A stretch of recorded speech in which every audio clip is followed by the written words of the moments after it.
After 4 weeks, or we can say 1 month, with the Samsung Galaxy A56 5G, it's evident that Samsung has made significant strides in the mid-range smartphone segment. This device offers a blend of premium features and affordability, aiming to cater to a broad audience. What's great, what's not, and whether it's worth buying. So let's get into it. Design and build. The Galaxy A56 5G showcases a sleek design with a 7.4mm thickness, making it comfortable to hold.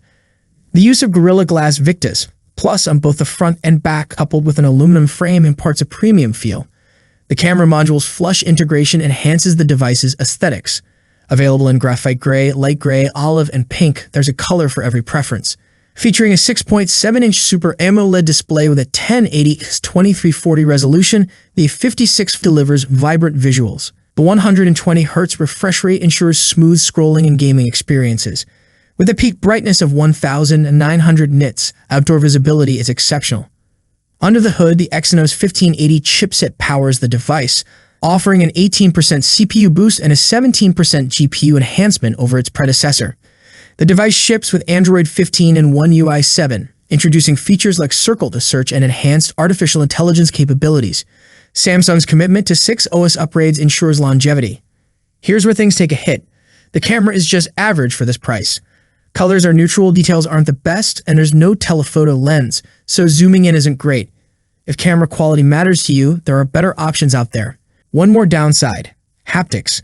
Samsung still hasn't improved its vibration motor, and it lacks the crisp feedback found in other mid-range devices. The Galaxy A56 5G is priced at $499 for the 128 gigs model and $529 for the 256 gigs variant, positioning it competitively in the mid-range market. Final thoughts: should you buy it? Overall, the Galaxy A56 is a well-built mid-range smartphone with notable improvements in design, display, performance, and charging speeds. After 4 weeks of usage, the Samsung Galaxy A56 5G stands out as a robust mid-range smartphone. Its combination of a high-quality display, solid performance, versatile camera system, and extended software support makes it a compelling choice for those seeking value without compromising on essential features. However, its camera quality and haptics leave something to be desired. If camera performance is a top priority for you, you may want to explore other options. That said, if you're looking for a solid all-around device with a premium feel, good battery life, and decent gaming performance, the Galaxy A56 is worth considering. Let me know what you think in the comments. Thanks for watching, and I'll catch you in the next one. Peace out.